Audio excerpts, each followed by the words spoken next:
हरे हरे हरे राम राम राम हरे हरे। हरे कृष्णा कृष्ण कृष्णा हरे हरे। हरे राम राम राम हरे हरे। नम ओम विष्णुपदाय कृष्ण पृष्ठाय भूतले श्रीमते कीर्तनानंद स्वामी निति नामिने। नमस्ते भक्ति पदाय प्रभुपाद प्रियाय ते नीलक्षेत्र परम दाम स्थापितामीन पाष्टमे। नम ओम विष्णुपदाय कृष्ण पृष्ठाय भूतले श्रीमते भक्ति वेदांत स्वामी निति नामिने।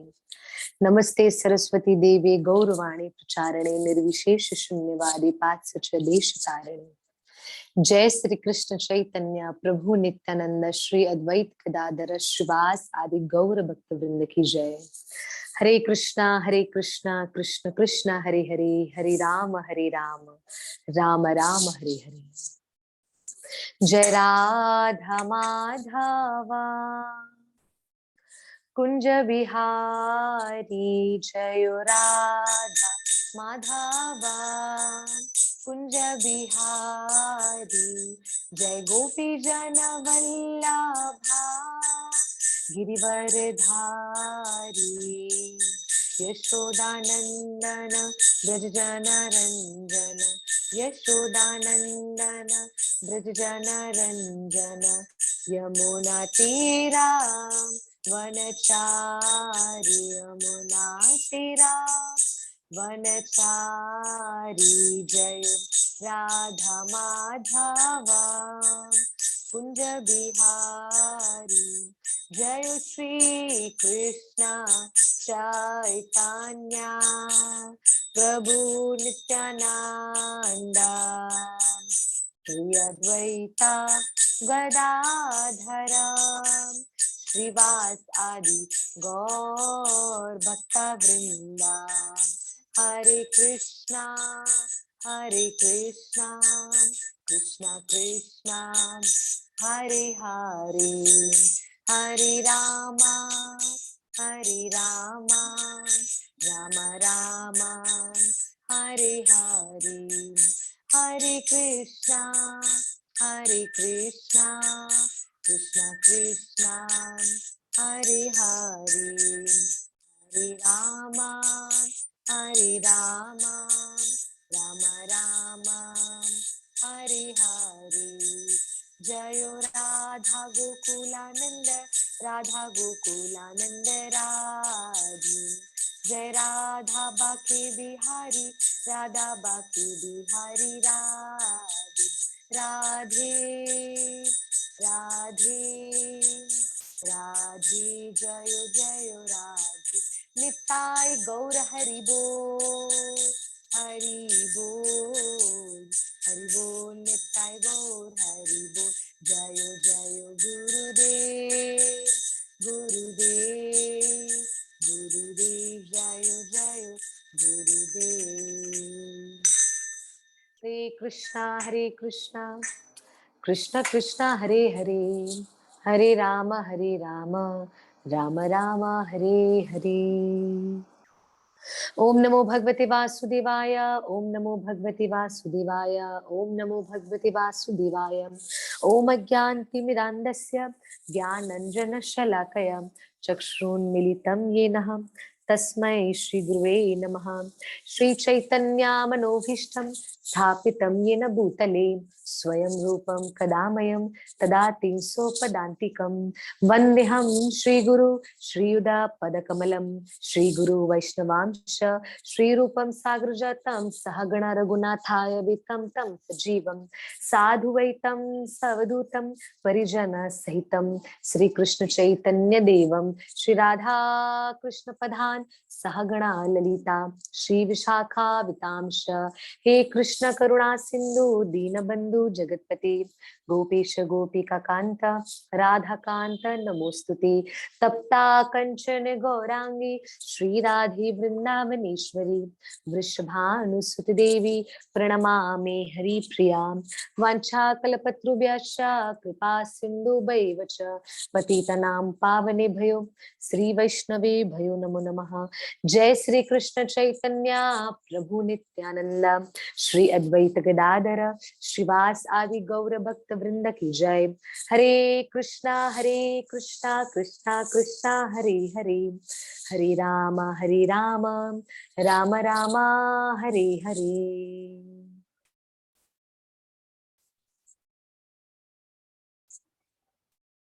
हरे कृष्णा। श्री गोपी गीत की महिमा में आप सभी भक्तों का हार्दिक स्वागत है। आप सभी भक्तों को मेरी ओर से दंडवत प्रणाम। हरे कृष्णा, हरि बोल, जय श्री राधे। गोपी गीत हमने कल प्रारंभ किया। गोपियों की महिमा हमने श्रवणम करी कि गोपियां हमसे क्या कहना चाह रही हैं। गोपियां यहाँ पर प्रार्थना करती हैं भगवान श्री कृष्ण से। प्रार्थना कृष्ण से कर रही है, पर कह हमें रही है। प्रार्थना कृष्ण से है, पर गोपियां कह हमें रही हैं, बता हमें रही हैं कि कृष्ण के संग में हमारा प्रेम कैसा होना चाहिए। कृष्ण से हमें हमें हमारा संबंध, कृष्ण से हमें हमारा संबंध कैसा रखना है, ये कौन बताती है? गोपियां बताती हैं। कि हम कृष्ण को पूजते तो हैं, कृष्ण को मानते तो हैं, कृष्ण कृष्ण कृपा हम पाना भी चाहते हैं अपने जीवन में। पर यहाँ पे गोपियां क्या कहती हैं? गोपियां कहती हैं कि भगवान श्री कृष्ण को पूजा कैसे जाए, उनसे उनसे उनसे प्रेम कैसे किया जाए, ये गोपियां हमें सिखाती हैं। तो यहाँ पर आज हम, कल हमने प्रारंभ किया था और कल मैंने भूमिका भूमिका अर्थात मैंने प्रारंभ में बताया था कि सारी गोपियां मिलके ठाकुर जी से प्रार्थना करती हैं। पहला श्लोक हमने गोपी गीत का प्रारंभ किया था और मैंने ये भी बताया था कि कैसे सारी गोपियों ने कात्यायनी देवी का व्रत का पालन किया है। देवी कात्यायनी प्रसन्न हुई है, उन्होंने कहा है और 6 महीने तक आपको ठाकुर जी का इंतजार करना है। बोला तब तक क्या करेंगे? बोला तब तक इंतजार के साथ साथ आपका भजन, आपकी भक्ति, आपका सेवा बढ़ते रहना चाहिए। बढ़ते रहना मतलब और प्रबल हो जाए, और स्ट्रांग हो जाए, कम नहीं हो, बड़े और बड़े और बड़े और बड़े और बड़े। तो उसका प्रयास आपको 6 महीने तक और करना है। श्रीमद् भागवतम कहते हैं कि गोपियों को कोई भी जरूरत नहीं थी इतनी तपस्या करने की, पर फिर भी गोपियों ने किया। क्यों किया?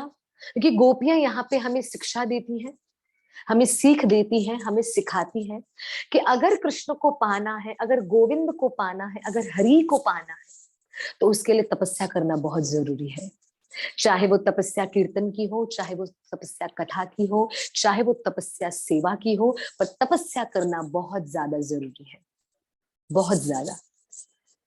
तो गोपियां हमें शिक्षा देने के लिए, गोपियों ने ये कृष्ण के प्रति, उन्होंने इतना सारा तपस्या, इतना तप, इतना इंतजार, ये सब उन्होंने किया है। हंसी खुशी, राजी राजी, मुस्कुराते हुए, मुस्कुराते हुए कृष्ण से, कृष्ण की तपस्या करते हुए इंतजार कर रही हैं कि देवी कात्यायनी ने कहा है शरद पूर्णिमा की रात्रि पर वंशी वट के पास यमुना किनारे भगवान श्री कृष्ण, पूर्ण पुरुषोत्तम श्री कृष्ण आप सभी गोपियों को पत्नी रूप में स्वीकार करेंगे और आप सभी के साथ महारास का आनंद लेंगे। ये देवी कात्यायनी कहती है किनको? सारी गोपियों को, सारी सखियों को। और सारी सखियों ने वो बात को पकड़ लिया कि देवी कात्यायनी ने कहा है ना, तो ये बात जरूर होगी। कृष्ण हमें पति रूप में मिल जाएंगे और हम सभी को पत्नी रूप में स्वीकार करेंगे और हमारा जीवन सफल करेंगे। गोपियां यहाँ पे बारंबार प्रयास कर रही हैं। गोपियां यहाँ पर बारंबार प्रयास कर रही हैं। क्या, किस चीज का प्रयास कर रही हैं? कि हम अपने प्रयास, गोपियां प्रयास करती हैं कि हमारा भजन, हमारा सेवा, हमारा भक्ति, हमारा कृष्ण प्रेम और कैसे प्रबल हो जाए, और कैसे बढ़ जाए, और कैसे उसमें प्रगति होती जाए। तो अगर प्रगति करना है तो गोपियों जैसे ही हमें अब बनना पड़ेगा। हाँ, गोपियों के जैसे ही हमें हमारे जीवन में कुछ कुछ बातों को कहते हैं ना, अपनाना पड़ेगा, कुछ कुछ चीजों को फॉलो करना पड़ेगा। तब जाके वो प्रेम का अंश मात्र हमारे जीवन में आएगा। मैं पूरा नहीं कह रही, अंश, अंश मतलब छोटा सा पार्ट, छोटा सा पार्ट तब जाके हमारे जीवन में आएगा।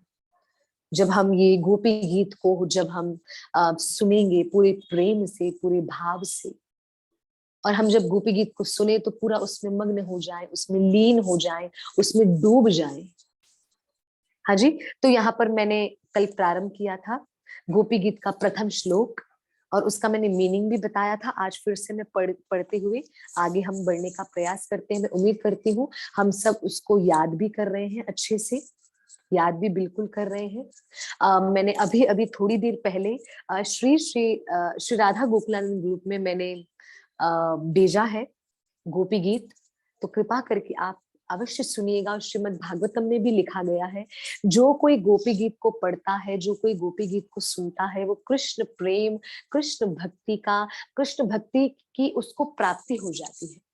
कृष्ण प्रेम का वो अधिकारी बन जाता है, कृष्ण कृपा का वो अधिकारी बन जाता है। और मैंने कल कथा में ये भी बताया था कि राधा रानी ने भोली गोपी, जिसको कोई कोई भागवतम में भोली गोपी कहा है और कोई कोई भागवतम में श्री गोपी कहा है। तो श्री गोपी, भोली गोपी जब नाम आए ना, तो आप कृपा करके समझ जाइएगा वो और कोई नहीं, वो श्रीमती राधा रानी है। जब नाम आता है ना भोली गोपी, श्री गोपी, जब ऐसे नाम आते हैं ना, तो समझ जाइएगा वो और कोई नहीं, श्रीमती राधा रानी है।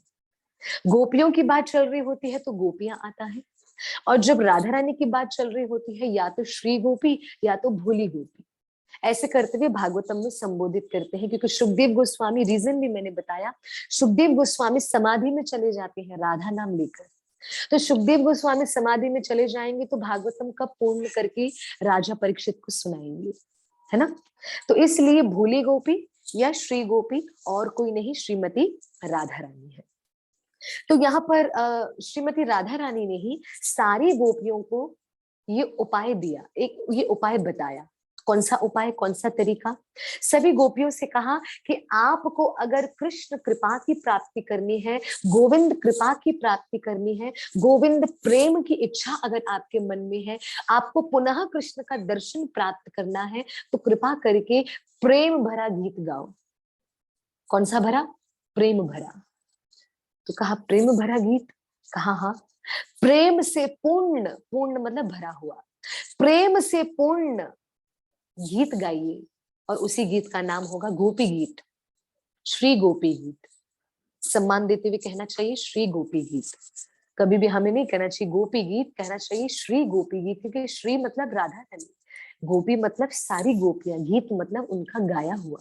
और सारी गोपियों ने गोपी गीत बैठकर राधा रानी के सामने गाया है, क्योंकि राधा रानी के बराबर में श्री कृष्ण बैठे हैं, पर गोपियों को दर्शन नहीं दे रहे, क्योंकि गोपियों के मन में अभी अहंकार आ गया था। ठाकुर जी रुष्ट हो गए, ठाकुर जी रुष्ट होकर वहां से अंतर्ध्यान हो गए।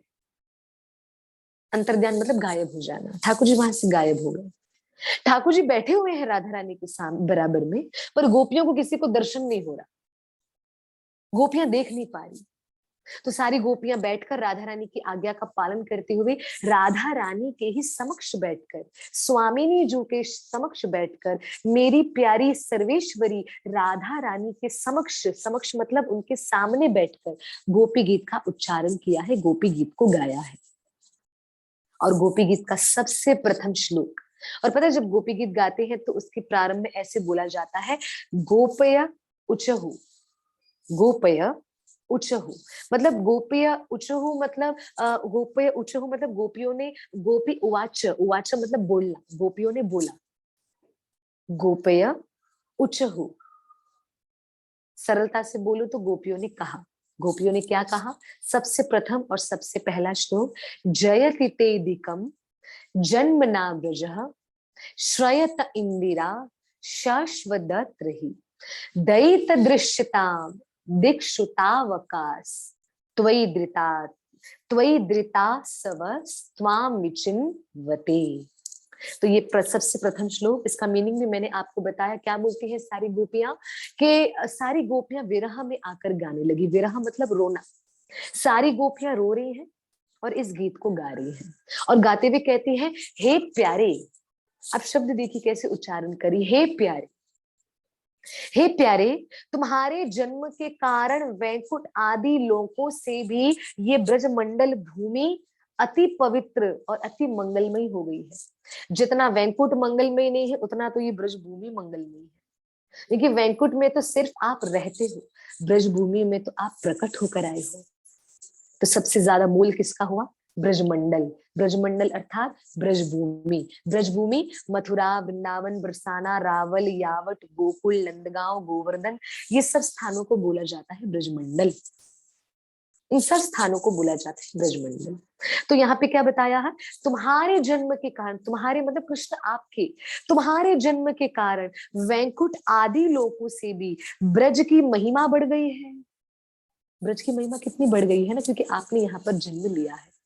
सौंदर्य और मृदुलता की देवी लक्ष्मी भी अपना निवास स्थान वैकुंठ छोड़कर आपके ब्रज मंडल में आकर नित्य निरंतर निवास करती है। नित्य निरंतर मतलब हमेशा हमेशा। लक्ष्मी देवी कभी भी अपने लक्ष्मी देवी कभी भी वृंदावन को छोड़ती नहीं है। वृंदावन मतलब ब्रज मंडल। और लक्ष्मी महारानी कहाँ विराजमान है? वृंदावन की उस और बीच में आती है यमुना महारानी। जहाँ लक्ष्मी जी विराजमान है वो स्थान का नाम है बेलवन। तो बेलवन में लक्ष्मी मैया विराजमान है और बेलवन को भी ब्रज मंडल में ही काउंट किया जाता है। तो गोपियां कहती हैं कि लक्ष्मी जी भी ब्रज मंडल में आके निवास करती हैं आपके कारण, जबकि लक्ष्मी जी सारे शुभ गुणों की देवी है, सारे सौंदर्य की देवी है। वो भी ब्रजमंडल में आके निवास कर रही है, अपना वैकुंठ छोड़कर नित्य निरंतर यहाँ पे रहती है। नित्य निरंतर मतलब हमेशा हमेशा के लिए यहाँ पर रह रही है, गोपियां कहती है। पर हो कृष्णा, गोपियां हैरान होके कहती है, देखो तो कृष्णा, हम तो आपकी दासी हैं, हम आपकी दासी हैं, हमने हमारे प्राण आपके चरण कमलों में न्यौछावर कर दिया है, फिर भी हम आपको वन वन में खोज रही है भटक कर। गोपियां कहती है, कृष्ण फिर भी हम आपको खोज रही हैं, हमने तो आपको अपना सब कुछ दे दिया है ना, तो आप हमारे सामने क्यों नहीं आ जाते? हमने तो हमारी आत्मा आपके चरणों में न्यौछावर कर दी। न्यौछावर मतलब समर्पित, अर्पित। हम फुल्ली सरेंडर हो गए हैं कृष्ण आपके, फिर भी इतना सरेंडर होने के बाद भी हम वनों में जंगल में भटक रहे हैं, ऐसा क्यों? गोपियों का जो प्रश्न है ना, वो संसार में लोगों के मन में भी प्रश्न आता है कि इतना कृष्ण की भक्ति करते हुए, इतना कृष्ण से प्रेम करते हुए, फिर भी कृष्ण की प्राप्ति क्यों नहीं होती? हम कृष्ण को मानते भी हैं, कृष्ण का नाम जाप करते हैं, कृष्ण की सेवा करते हैं, कृष्ण की कथा सुनते हैं, कृष्ण के धाम जाते हैं, फिर भी कृष्ण की साक्षात स्वरूप में कृष्ण की प्राप्ति क्यों नहीं होती? गोपियों की तरह भाव संसारी लोगों के मन में भी आता है। पर गोपियों को जैसा उत्तर देंगे ना कृष्ण, वैसे संसारी लोगों को भी कृष्ण उत्तर देंगे। अब गोपियों को क्या कहते हैं, आइए हम प्रेम और ध्यान से सुनने का प्रयास करते हैं। मैंने प्रथम श्लोक आपके सामने पढ़ा, उसका मीनिंग भी मैंने आपके सामने पढ़कर आपको समझाने का प्रयास किया। आ जाते हैं गोपी गीत के दूसरे श्लोक पर। गोपी गीत का जो दूसरा श्लोक है मैं पढ़ने जा रही हूँ, आप देख सकते हैं। ये श्री राधा गोकुलानंद ग्रुप में मैंने कल भी भेजा था वॉइस रिकॉर्डिंग, फोटो भी भेजा था। मैं उम्मीद करती हूँ हम सीखने का धीरे धीरे प्रयास कर रहे हैं और हमें आना भी चाहिए, क्योंकि गोपी गीत मात्र ऐसा गीत है जिस गीत को गाकर हम बहुत जल्द बहुत जल्द बहुत जल्द श्री कृष्ण के प्रेम की प्राप्ति कर सकते हैं। और अगर जो कोई चाहते हैं कि हमें भी कृष्ण प्रेम की प्राप्ति हो जाए, हमें भी कृष्ण भक्ति की प्राप्ति हो जाए, हमें भी कृष्ण स्वरूप के दर्शन की प्राप्ति हो जाए, तो गोपी गीत गाना बहुत आवश्यक है, बहुत जरूरी है, बहुत जरूरी। आइए हम श्री गोपी गीत का दूसरा श्लोक हम उस पे आ जाते हैं। सभी प्रेम और भाव से सुनने का और समझने का प्रयास करिएगा। शरदुदाश्रये साधुजा तसा सरसी जो धरा श्रीमुषा दृशा सुरतनाथ ते शुल्कदा सिका वराधनि गणतो नेह किम वधा, नेह किम वधा। यहाँ पे गोपियां क्या कहती हैं दूसरे श्लोक में, मीनिंग हम जल्दी से जान लेते हैं। हमारे प्रेम पूर्ण हृदय के स्वामी, गोपियां कहती हैं। देखो यहाँ पे ना आप हर एक श्लोक में कृष्ण के नए नए नाम सुनोगे। मैं उम्मीद करती हूँ हम वो नाम को नोट कर रहे हैं। पहले गोपियों ने फर्स्ट श्लोक में क्या बोला? प्यारे, दूसरा प्रियतम। तो फर्स्ट श्लोक में दो नाम आए, प्लीज नोट करिएगा, प्यारे, प्रियतम। ठीक है, आ जाते हैं दूसरे श्लोक पे। दूसरे श्लोक में गोपियों ने क्या बोला है? प्रेम पूर्ण हृदय के स्वामी। कृष्ण आप कौन है? हमारे प्रेम पूर्ण हृदय के स्वामी। आप हमारे स्वामी हैं। तो आप ये भी लिख सकते हैं, आप प्यारे, प्रियतम और स्वामी, प्रेम पूर्ण हृदय के स्वामी। आप ये देख सकते हैं कि गोपियां कृष्ण को कितने सुंदर सुंदर नामों से संबोधित करती हैं, कितने सुंदर सुंदर नामों से पुकारती हैं। हम जिनसे प्रेम करते हैं ना, हम उनको कैसे प्रेम से बुलाते हैं। कभी क्या बोलते हैं, कभी कैसे बोलते हैं, कभी क्या बोलते हैं। मुझे प्रेम होता है तो मैं प्यारे बोलती हूँ। मुझे जब अच्छा लगता है, जब मुझे प्रेम से पुकारना होता है ना, तो मैं हमेशा प्यारे, मुझे शब्द बड़ा प्रिय लगता है। प्यारे राधा गोपानंद, प्यारी श्रीमती राधा रानी। हाँ जी, प्यारे प्यारे मतलब हम जिनसे प्यार करते हैं, हम जिनको प्रेम करते हैं, तो खुद ब खुद हम बोले ना बोले, हमारे मुखार बिंद पर वो शब्द आ जाता है, वो शब्द आ जाते हैं, क्योंकि हमारा प्रेम है ना उनसे। हमारा प्रेम है, हमारा हृदय का संबंध है उनसे, हमारा एक कनेक्शन है उनसे। तो इसलिए हम उनके उनके समक्ष ऐसे सुंदर सुंदर शब्दों का उपयोग करते हैं, जो सामने वाले को सुनकर भी बहुत आनंद आता है, बहुत अच्छा लगता है। और आपको पता है गोपियां ये क्यों ऐसे ऐसे नामों को बोलती हैं? क्योंकि गोपियां इसलिए कहती हैं क्योंकि प्यारी प्यारी गोपियों को पता है कि उनके प्यारे प्रियतम प्राण प्यारे स्वामी श्री कृष्ण को पता है। उनको ये सब नाम सुनने में आनंद आता है, कृष्ण को ये सब सुनने में आनंद आता है। पहले श्लोक में क्या बोला? प्यारे और प्रियतम। दूसरे श्लोक में कहती है हमारे प्रेम पूर्ण हृदय के स्वामी। कृष्णा मतलब इस बात का तो कंफर्मेशन हो गया है कि गोपियों के हृदय में कृष्ण के प्रति प्रेम है। प्रेम पूर्ण मतलब प्रेम से भरे हुए हृदय, हृदय मतलब मन। हमारा मन जो प्रेम से भरा हुआ है ना, आप उस हृदय के, आप उस मन के स्वामी हो कृष्णा, आप उस मन के स्वामी हो। कितना सुंदर बोलती है ना गोपियां। आगे क्या कहती हैं? हम तुम्हारी बिना मोल की दासी हैं। हम तुम्हारी बिना मोल की दासी हैं। हमें कोई मोल नहीं चाहिए, इन रिटर्न हमें कुछ नहीं चाहिए, हमें बस आपके लिए करना है। संसार का प्रेम कैसे होता है कि हमें कुछ इन रिटर्न चाहिए, हमें कुछ चाहिए। पर कृष्ण कहते नहीं, हम ये उम्मीद नहीं लगा सकते किसी से भी कि हमें इन रिटर्न कुछ मिलेगा। हाँ, संसारी चीजों को लेके कि भैया मैंने उसको ये गिफ्ट करा तो मेरे को ये मिलना चाहिए, मतलब मिलना चाहिए। तो ये भाव अभिलाषा क्या होती है ना, वो उस प्रेम को बोला जाता है स्वार्थ वाला प्रेम। स्वार्थ मतलब कहीं ना कहीं इसमें हमारा कुछ छुपा हुआ है। स्वार्थ वाला प्रेम मतलब कुछ ना कुछ हमें इन रिटर्न चाहिए। निस्वार्थ वाला प्रेम हम करते रहे, हम करते रहे, और हमें पता भी हो कि हमें ये मिलने वाला नहीं है, फिर भी करते रहे, उसी प्रेम को बोला जाता है वास्तविक में निस्वार्थ, सुंदर और बड़ा प्यारा प्रेम। गोपियों को पता है, गोपियों को पता है। गोपियों की तो शादी भी हो गई है प्यारे भक्तों, गोपियों का विवाह हो गया है, गोपियों के बच्चे भी हैं, गोपियों का परिवार भी है। फिर भी गोपियां कृष्ण से प्रेम करती हैं, फिर भी गोपियों का हृदय कृष्ण में लगा हुआ है। और गोपियों को पता भी है कि कृष्ण हमें पति रूप में नहीं मिलेंगे, फिर भी गोपियां नित्य निरंतर कृष्ण से प्रेम करती रहती हैं, उनसे आशा किए बैठती हैं। पर वास्तविक में देखा जाए, कृष्ण गोपियों को पति रूप में मिले, अगर रियलिटी देखी जाए, वास्तविकता देखी जाए, तो गोपियों को तो कृष्ण पति रूप में मिल गए। शरद पूर्णिमा की रात्रि में पति रूप में ठाकुर जी गोपियों को मिले हैं, और गोपियों को पत्नी रूप में कृष्ण ने स्वीकार भी कर लिया। और एक एक गोपी के साथ ठाकुर जी ने विवाह भी किया है। ललिता सखी के साथ जहां विवाह किया, वो स्थान का नाम है ऊंचा गांव। चित्रा सखी के साथ विवाह किया, चिकसोली गांव।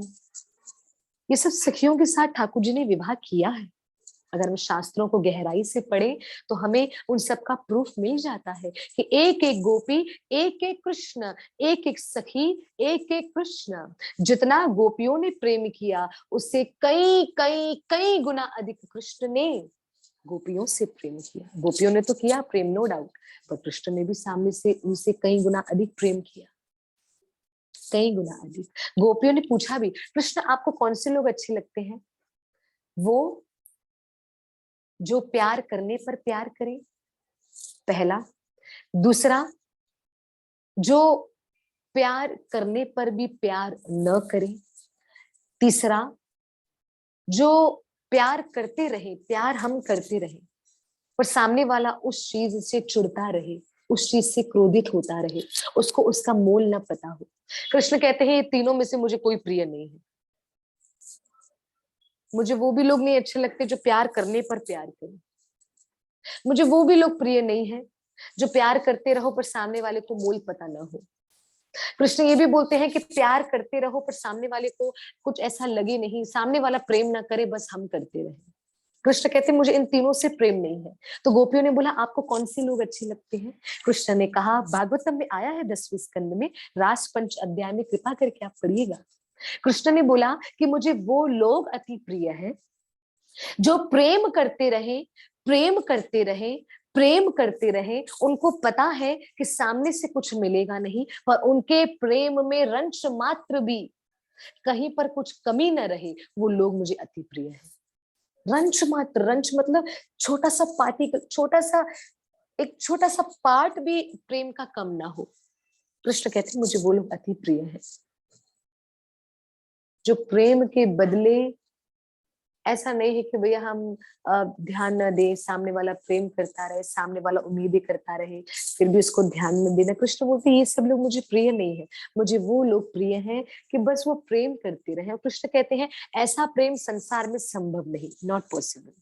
संसार में हर कोई है कि जो प्रेम को चाहता है, इवन हम सब प्रेम को चाहते हैं, हम सब प्रेम को चाहते हैं। हर कोई चाहता होगा कि उनके जीवन में भी प्रेम हो, उनके जीवन में भी प्रेम करने वाले हों। हर कोई चाहता है, बिल्कुल चाहता है, क्योंकि मनुष्य शरीर है ना, संसारी जीवन में है ना हम। पर यहाँ पे कृष्ण कहते हैं कि संसार ऐसा प्रेम नहीं कर पाएगा। तो ये प्रेम आप किसके साथ कर सकते हो? केवल और केवल परम पुरुषोत्तम भगवान श्री कृष्ण, उनके साथ ही आप ऐसा प्रेम कर सकते हो। प्रेम करते रहो, प्रेम करते रहो, प्रेम करते रहो, भले कृष्ण कुछ बोले ना बोले, कृपा करे ना करे, हमारी और देखे ना देखे, पर वो प्रेम होता रहे, वो प्रेम होता रहे, वो प्रेम होता रहे। कृष्ण भी हमसे वैसा ही निस्वार्थ प्रेम करते रहते हैं, तभी तो बार बार कृपा करते हैं ना। पर हम कभी कभी उनकी कृपा को भूल जाते हैं, हम कभी कभी उनकी कृपा को समझ नहीं पाते, हम कभी कभी उनकी कृपा का अनुभव नहीं कर पाते। कृष्ण प्रेम करते हैं तभी तो कृपा करते हैं, कृष्ण प्रेम करते हैं तभी तो कथा देते हैं। किसी संत से पूछा किसी ने, बोला महाराज जी हमें एक प्रश्न है। संत ने कहा पूछिए। बोला महाराज जी हमारा ये प्रश्न है, हमें कृपा करके बताइए, हमें कैसे पता चले कि कृष्ण भी हमसे प्रेम करते हैं? संत ने कहा आपसे ज्यादा प्रेम करते हैं। तो जिसने प्रश्न पूछा उसने बोला क्यों, मुझसे ज्यादा प्रेम कैसे करते हैं? मुझे कथा में आए अभी तो 3 दिन तो हुए हैं, मुझे कथा में आए सिर्फ और सिर्फ 3 दिन तो हुए हैं। मुझसे मुझसे कैसे कृष्ण प्रेम करते हैं, मुझसे कैसे ज्यादा प्रेम करते हैं, मुझे कैसे पता? तो संत ने कहा अभी अभी तो आपके प्रश्न में ही उत्तर था, आपने ही तो कहा कि कथा में आए हुए 3 दिन हुए हैं। आपको लग रहा है सिर्फ 3 दिन हुए हैं, मेरी नजर से देखो तो मैं कहूंगा 3 दिन हुए हैं। कृष्ण आपको बुला रहे हैं, आपसे प्रेम करते हैं, क्योंकि कृष्ण जिनसे प्रेम करते हैं उन्हीं को अपनी कथा सुनने का सौभाग्य देते हैं। कृष्ण जिनसे प्रेम करते हैं उन्हीं को अपनी कथा में रोने का सौभाग्य देते हैं। कृष्ण जिनसे प्रेम करते हैं उन्हीं को अपनी कथा में आनंद लेने का सौभाग्य देते हैं। तो मेरे प्यारे भक्तों, कृपा करके आप जितने लोग ज्वाइन हुए हो ना, जितने भी लोग सुन रहे हो ये बात को, कृपा करके आप ये जरूर आप अपने जीवन में उतार लीजिए कि कृष्ण भी आपसे प्रेम करते हैं। अगर वो नहीं करते होते तो आज आप कथा में नहीं जुड़े होते, वो नहीं करते होते तो आज आप अपने हाथों से सेवा नहीं करते। अगर कृष्ण प्रेम नहीं करते होते तो आप उनके लिए भोजन नहीं बनाते, उनकी माला नहीं करते, उनकी सेवा नहीं करते, उनकी कथा नहीं करते, उनके भक्तों का संग नहीं करते। वो प्रेम करते हैं तभी तो आपसे ये सब कुछ हो रहा है, तभी तो आपसे सब हो रहा है। तो कृष्ण हमसे प्रेम करते हैं। वृंदावन के संत महापुरुष कहते हैं, बहुत सुंदर भाव से बोलिए कि कृष्ण हमसे प्रेम करते हैं। कृष्ण हमसे प्रेम करते हैं, गोविंद हमसे प्रेम करते हैं, राधा रानी हमसे प्रेम करती है। जब और कृष्ण का धन्यवाद करते हुए कहिएगा, धन्यवाद करे बिना कहेंगे तो अहंकार आ जाएगा। मैंने कल ही कथा में बताया था कि जिस बात के पीछे हम धन्यवाद नहीं लगाते हैं तो वो बात के पीछे अहंकार आ जाता है। हाँ जी, हाँ। तो यहाँ पे गोपियां ठाकुर जी को कहती हैं कि हम हमारे प्रेम पूर्ण हृदय के स्वामी, हम तुम्हारी बिना मूल की दासी हैं। हम आपकी दासी हैं पर बिना मूल की, हमें कुछ नहीं चाहिए, बस आप प्रेम नहीं भी करो तो भी चलेगा, हम करती हैं। हम आपकी बिना मूल की दासी हैं। तुम, कृष्ण को कहती है, तुम शरदकालीन जलाशय में सुंदर से सुंदर सरसीज की कर्णिका के सौंदर्य को चुराने वाले नेत्र से हमें घायल कर चुके हो। गोपियां यहाँ ठाकुर जी की तुलना कर रही हैं, कंपैरिजन कर रही है। कैसे? गोपियां कहती है, जो शरद पूर्णिमा की रात्रि पर जो यमुना किनारे पर जो कमल पुष्प खिलता है, उस कमल पुष्प के, वो कमल पुष्प जो शरद पूर्णिमा की रात्रि से जो प्रकाश होता है ना, चांद की रोशनी से जो कमल पुष्प प्रकाशमान होता है ना, तो गोपियां कहती है उसमें कैसी रोशनी होती है, कितना वो सुंदर लगता है। तो कृष्ण वैसे ही जैसा वो वो जैसा जैसा वो कमल पुष्प है ना, जैसा वो चमकीला, जैसा सुंदर, और जैसा सुंदर कमल पुष्प है ना, वो वैसा ही कृष्ण आपके नेत्र है, वैसे ही आपके नेत्र हैं। और आपने उसी नेत्रों से हमें घायल कर दिया। घायल घायल बिल्कुल कंप्लीट हम घायल हो चुके हैं। पता ना, हमारे जीवन में ठाकुर जी का स्वरूप का दर्शन करते हुए हमारी आंखें कभी कभी हटती नहीं। हम देखते कितने सुंदर लग रहे हैं, कितने प्यारे लग रहे हैं, कितने मस्त लग रहे हैं, कितने अद्भुत लग रहे हैं।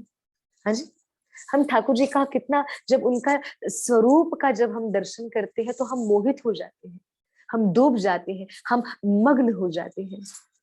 तो यहाँ पर सारी गोपियों ने कंपैरिजन की, क्या बोला? तुम शरदकालीन, कालीन मतलब शरद पूर्णिमा, और शरद पूर्णिमा का जो टाइमिंग होता है, जो आगे पीछे के जो दिन होते हैं, तुम शरदकालीन जलाशय में सुंदर से सुंदर सरसीज की कर्णिका के सौंदर्य को चुराने वाले नेत्रों से हमें घायल कर चुके हो।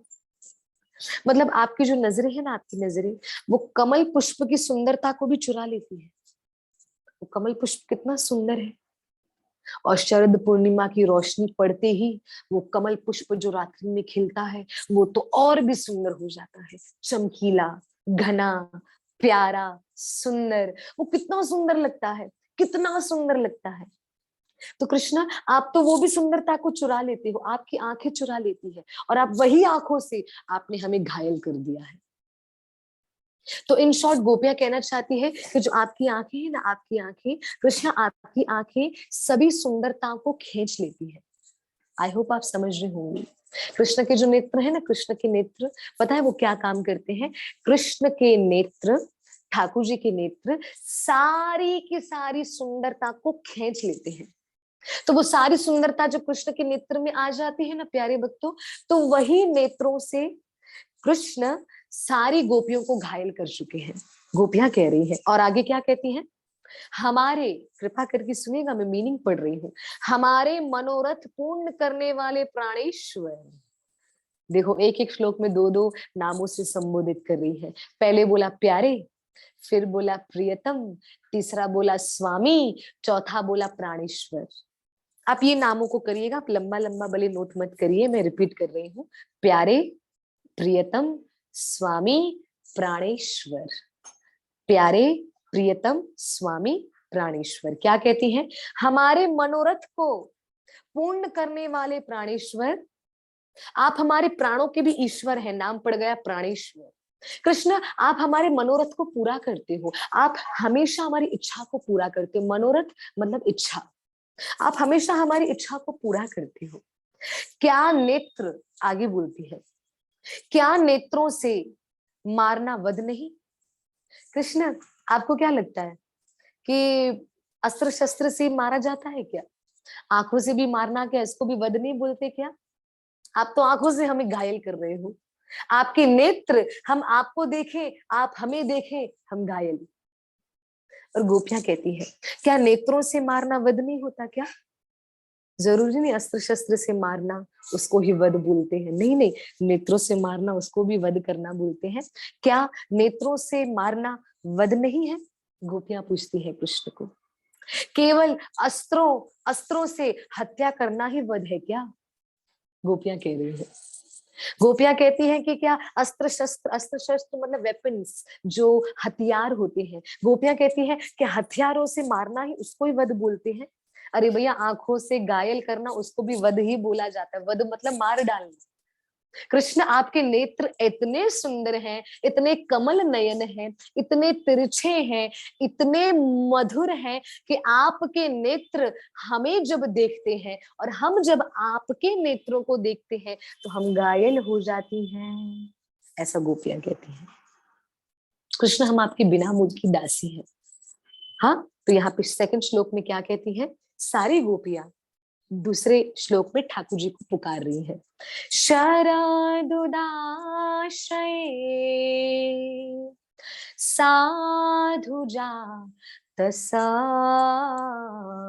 सरसिजो धरा श्रीमुषा दृशा सुरतनाथ ते शुल्कदा सिका वरधमेगा न तो नेह किम वध। ठाकुर जी, नेह किम वध, आंखों से मारना भी वध होता है, बता दे। शरद उदाश्रय साधु जातस सरसी जोदरा श्री मुषादृश सूरतनाथ ते अशुल्क दासिका। कृष्ण, अशुल्क, अशुल्क, ठाकुर जी हमारा हमारा कोई मोल नहीं है, निशुल्क है हम, निशुल्क दासिका। ठाकुर जी, हाँ, हम आपके बिना मूल की दासी हैं। फिर आगे बोलते हैं, वरध निघन तो नेह किम वध, केवल हथियारों से मारना ही वध नहीं होता, आंखों से मारना भी वध होता है। हम आपको बता दें, फॉर योर काइंड इंफॉर्मेशन, आपको बता दें, हम आंखों से मारना भी वध होता है। प्यारी गोपियां प्यारे श्याम सुंदर को कह रही हैं। कितना सुंदर भाव है गोपियों का, और गोपियां ये रो रो कर पुकारते हुए कह रही हैं। आते हैं तीसरे श्लोक पर, गोपी गीत के तीसरे श्लोक पर जल्दी से आ जाते हैं। विष जलापया द्वयालिराक्षसा दरशमा रुता द्वैगुता नला विषमयात्मजा विश्वतो भया द्रशबते वयम रक्षिता मुहुम। सारी गोपियां कहती हैं, क्या कहती हैं सुनिएगा, मीनिंग पढ़ रही हूँ। अभी पांचवा नाम आ गया, क्या कहती है? हे पुरुष शिरोमणि, हे पुरुष शिरोमणि, कहते हैं ना संत शिरोमणि, भक्त शिरोमणि, वैष्णव शिरोमणि, उसी तरह गोपियां कहती हैं पुरुष शिरोमणि। पुरुष मतलब एक व्यक्ति, एक लड़का। यहाँ पे गोपियां कहती हैं पुरुष शिरोमणि, शिरोमणि मतलब सबसे बड़ी, जिसकी पदवी सबसे बड़ी हो। तो गोपियां कहती हैं हे पुरुष शिरोमणि, मतलब जो सारे पुरुषों में जो बड़े हो, सभी पुरुषों की शिरोमणि हो। शिरोमणि मतलब बड़े, और बड़ी भी ऐसे वैसे बड़ी नहीं, सबसे बड़ी। हे पुरुष शिरोमणि, यमुना जी के विषैले जल से होने वाली मृत्यु, अजगर के रूप में खाने वाला अगासुर, इंद्र की वर्षा, आंधी, बिजली, दावानल, वृषभासुर, व्योमासुर आदि से एवं भिन्न भिन्न अवसरों पर सब प्रकार के भयों से तुमने बार बार हम लोगों की रक्षा की है। यहाँ पे गोपियां कहती हैं कि कृष्ण आपने पता है क्या किया, आपने हमें क्या किया है, बार बार आपने हमारी रक्षा करी। और पता है कैसे कैसे रक्षा करी? विष जलापय। ठाकुर जी विष जला, विष जला मतलब जिस जल में विष था, विष मतलब जहर, आपने वो जल से भी हमारी रक्षा करी। आगे द्वयाल राक्षस, आपने बड़े बड़े राक्षस से भी हमारी रक्षा करी। आगे दर्श मारुता द्वैगुतानला, जब आपने गोवर्धन पर्वत उठाया, इंद्र ने जब वर्षा करी, तभी भी आपने हमारी रक्षा की। विषमयात्मजा विश्व तो भया दृश्यवते वयम रक्षिता मुहुम। रक्षिता मुहुम मतलब कृष्ण आपने हमारी रक्षा बारंबार करी। किस किस से रक्षा करी? यमुना जी के जहरीले जल से, दावानल अग्नि से, अगासुर से, व्योमासुर से, वृषभासुर से, आंधी, तूफान, बिजली, इंद्र की वर्षा और बड़े बड़े असुरों से, और बार बार हमारी रक्षा करी। कृष्ण आपने हमारे लिए किया। हे कृष्ण, हे पुरुष शिरोमणि, आपने क्या किया हमारे लिए? आपने बार बार हमारी रक्षा की, बार बार भिन्न भिन्न जगहों पर, भिन्न भिन्न मतलब अलग अलग, अलग अलग जगहों पर, अलग अलग असुरों से, अलग अलग समय पर आपने हम सबकी रक्षा की है। कभी अगासुर, कभी व्योमासुर, कभी वृषभासुर, कभी दावानल अग्नि से, कभी इंद्र की वर्षा से, कभी भयंकर आंधी से, कभी भयंकर बिजली से, कभी यमुना जी की विषैले जल से, कभी बहुत लंबे अजगर जो था, जिसको अगासुर है जिसका नाम, आपने उससे भी हम सबकी रक्षा ही तो की है कृष्ण। हे पुरुष शिरोमणि, आपने उन सब से हमारी बार बार रक्षा की है, बार बार, एक बार नहीं, बार बार। तो थर्ड श्लोक में सारी गोपियां मिलकर ठाकुर जी को ये कहती हैं कि कृष्ण आपने हम सबकी बारंबार रक्षा की, तुमने तुमने हमारी बारंबार इन लोगों से हमारी रक्षा करी है, कभी इससे, कभी उससे, कभी उससे। तो यहाँ पे गोपियां कहती हैं। श्लोक नंबर 4 पे आ जाते हैं, गोपी गीत के श्लोक नंबर 4 पे। हम इसको करने का प्रयास करेंगे, इसका मीनिंग भी समझने का प्रयास करेंगे, ताकि हमें और क्लियर होता रहे। कोई भी मन में डाउट आए, कृपा करके आप पूछिए कि हाँ गोपियों ने ये, क्योंकि मैं मीनिंग भी राधा उपनयन ग्रुप में, फिर जो जो भक्त जुड़े हुए हैं ग्रुप से, मैं डेफिनेटली श्लोक के साथ, मीनिंग के साथ मैं फिर से भेजने वाली हूँ। आप उस मीनिंग को पढ़िएगा, समझने का प्रयास करिएगा, उसकी नोट्स बनाइएगा। देखो अभी से प्रिपेयर ही करवा रही हूँ मैं आपके संग में। फर्स्ट श्लोक में गोपियां कहती है प्यारे प्रियतम, दूसरे श्लोक में कहती है स्वामी और प्राणेश्वर, दूसरे श्लोक में कहती है स्वामी और प्राणेश्वर, तीसरे श्लोक में कहती है पुरुष शिरोमणि। क्या कहती है? पुरुष शिरोमणि। तो आप देख सकते हैं एक एक श्लोक में गोपियों ने कैसे सुंदर तरीके से कृष्ण को पुकारा है। कितनी मर्यादा है, कितना प्रेम है, कितना स्नेह है, कितना स्नेह है कृष्ण के साथ सारी गोपियों का। जो कृष्ण को कृष्ण नहीं, कृष्ण को बोलती है प्यारे कृष्ण, प्रियतम कृष्ण, मेरे कृष्ण, मेरे स्वामी कृष्ण, मेरे पुरुष शिरोमणि कृष्ण, मेरे प्राणेश्वर कृष्ण, ऐसे संबोधित कर रही है सारी गोपियां कृष्ण को। तो हमें शिक्षा लेनी चाहिए गोपियों से कि हमें भी क्या करना है, गोपियों की ऐसी शिक्षा को जीवन में उतारना है। कृष्ण को न केवल कृष्ण बोलते हुए, कभी प्यारे कृष्ण, कभी सुंदर कृष्ण, कभी लाडले कृष्ण, कभी किशोर, कभी श्याम सुंदर, कभी अप्रियतम, कभी लालजू। हाँ वर्षा, वृंदावन में तो बहुत सुंदर बोलते हैं, प्रिया प्रियतम, किशोर किशोर किशोरी, श्री लाडली लाल। हाँ जी, लाडली राधा रानी, लाल हमारे श्याम सुंदर। तो ऐसे नामों से संबोधित करना चाहिए हमको भी ठाकुर जी को। आ जाते हैं गोपी गीत के श्लोक नंबर 4 पर। मैं श्लोक के साथ मीनिंग भी बताने का प्रयास कर रही हूँ, और गोपियों ने जैसा जैसा भाव रखा है कृष्ण के चरणों में, हम उन सबको सुन रहे हैं। किसी ने किसी संत से पूछा कि महाराज जी, भगवत गीता में जब भी पढ़ता हूँ तो मेरे को समझ नहीं आता, क्योंकि भगवत गीता में कृष्ण ने ये ज्ञान वो ज्ञान, ये योग वैसा योग, ज्ञान योग, कर्म योग, ध्यान योग, फिर ठाकुर जी ने भक्ति योग भी बोला, ऐसे ऐसे इतना सब कृष्ण ने बताया, तो मुझे थोड़ा कम समझ में आता है।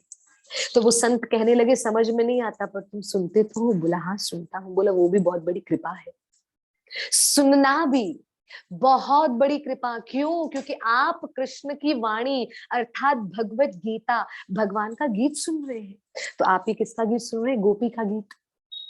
तो वो संत वो व्यक्ति को कहने लगे कि आप कृष्ण का गीत सुन रहे हो, पहले तो समझने का प्रयास करो, पर अगर समझ नहीं पाते हो तो सिर्फ सुनो। और सुनने के साथ साथ जैसे जैसे कुछ कुछ चीजें क्लियर होती जाए ना, कुछ कुछ चीजें समझ आती जाए ना, फिर उसको जीवन में उतारने का भी प्रयास करो, उसको जीवन में उतारने का भी प्रयास करो। देखो ठाकुर जी बोल क्या रहे हैं, ठाकुर जी बताना क्या चाहते हैं, ठाकुर जी बोलना क्या चाहते हैं। और मैं एक बात बताऊं, ये हमें संत ही बता सकते हैं, ये हमें साधु ही बता सकते हैं कि हमें हमारा जीवन कैसे जीना चाहिए। मैं कहीं पर कथा में बहुत अच्छा सुन रही थी, बताना चाहूंगी आप सभी को। साधु में और साधारण व्यक्ति में, रिपीट कर रही हूँ, साधु में और साधारण व्यक्ति में क्या डिफरेंस होता है, क्या फर्क होता है, बता दूं, सुनिएगा। जो साधु होते हैं ना, साधु, वो क्रोध करने से पहले सोचते हैं, और साधारण व्यक्ति क्रोध करने के बाद सोचते हैं। समझ रहे हैं आप? आई रिपीट, साधु और साधारण व्यक्ति, उसमें क्या डिफरेंस होता है? यही डिफरेंस, जो साधु होगा, जो संत होगा, जो वैष्णव होगा, जो कृष्ण का भक्त होगा, वो क्रोध करने से पहले, हाँ क्रोध आएगा, कोई बात नहीं, संसार में रह रहे हैं ना, आएगा, जल्दी से निकालना नहीं है, पहले बहुत बार सोचो कि नहीं, अपने आप को समझाने का प्रयास करो, शांत रखने का प्रयास करो। साधु क्रोध करने से पहले सोचते हैं, और साधारण व्यक्ति क्रोध करने के बाद सोचते हैं। क्रोध करने के बाद सोचते, अरे खामखा गुस्सा किया, नहीं करना चाहिए था, I am sorry, I am sorry, मैं रिपीट नहीं करूंगी, मेरे से गलती हो गई, मेरे को माफ कर दो। साधारण व्यक्ति क्रोध करने के बाद सोचता है, पर साधु क्रोध करने से पहले सोचता है कि मुझे क्रोध नहीं करना है, चीजों को प्रेम से, मर्यादा से, आपस में अंदर ही निपटा देना है बस। किसी तीसरे चौथे व्यक्ति को पता भी नहीं चलना चाहिए कि दो के बीच में क्या हुआ, उसी को कहते हैं साधु बुद्धि। पता भी नहीं चले भैया इनके बीच में हुआ क्या, कैसे झगड़ा हुआ, सुलझ भी गया, पता भी नहीं चला, ऐसे कैसे। तो उसको बोला जाता है साधु बुद्धि। और साधारण बुद्धि क्या होती है? झगड़ा हो गया और बाद में पछताते हैं, और पछताते के बाद 10-20 लोगों को पता भी चल जाता है कि ऐसा ऐसा हुआ। पर साधु बुद्धि क्रोध पहले नहीं करेंगे, बहुत सोचेंगे, समझेंगे, विचार करेंगे, आपस में ही सुलझाकर निपटाकर हो गया बस। इसलिए कहा जाता है संसारी लोगों में और कृष्ण के भक्त में बहुत फर्क होता है। संसारी लोगों का जीवन भी अलग है, रहना सहना अलग है, उठना बैठना अलग है, थिंकिंग करना अलग है, सब कुछ अलग है। पर कृष्ण के भक्तों का सब कुछ अलग है। तो दोनों का सब कुछ अलग अलग होता है। यहाँ पे ठाकुर जी के भक्तों का अलग है, और यहाँ पे संसारी लोगों का अलग है। इसलिए मैंने साधु और साधारण व्यक्ति दोनों का मैंने आपको बात बताया। साधु व्यक्ति करने से पहले सोचते हैं, साधारण व्यक्ति करने के बाद सोचते हैं। साधु व्यक्ति पहले ही सोचेगा मुझे ऐसा नहीं बोलना चाहिए, क्योंकि अगर मैंने ऐसा बोला तो इससे बात बिगड़ सकती है, इससे बात खराब हो सकती है, कृपा करके अब इस बात को मुझे नहीं करना चाहिए, शांत रहना चाहिए, मौन रहना चाहिए। उसी को कहा जाता है साधु बुद्धि, साधु व्यक्ति। और जो साधारण व्यक्ति होते हैं वो क्या करते हैं करने के बाद बड़ा पछताते हैं कि हमने ऐसा क्यों किया, हमें ऐसा नहीं करना चाहिए था। काश काश कोई रोकने वाला होता, कोई समझाने वाला होता, हम नहीं करते। पर मैंने कथा में नहीं पहले बताया था, शायद आप लोगों को याद होगा, मैंने कथा में बताया था कि समझ और समय एक साथ किसी के पास नहीं आते। आई रिपीट, समझ और समय एक साथ किसी के पास नहीं आते। किसी के पास समय होता है पर समझ नहीं होती। समय है ना, शरीर मस्त चल रहा है एकदम हुष्ट पुष्ट, पर समझ नहीं है ना कि ये समय तो है, पर समझ नहीं है कि ये समय का कैसे सदुपयोग किया जाए, समझ नहीं। पर जब समझ आती है तब तक बिस्तर पर आ जाते हैं, तब तक फिर समय नहीं रहता है।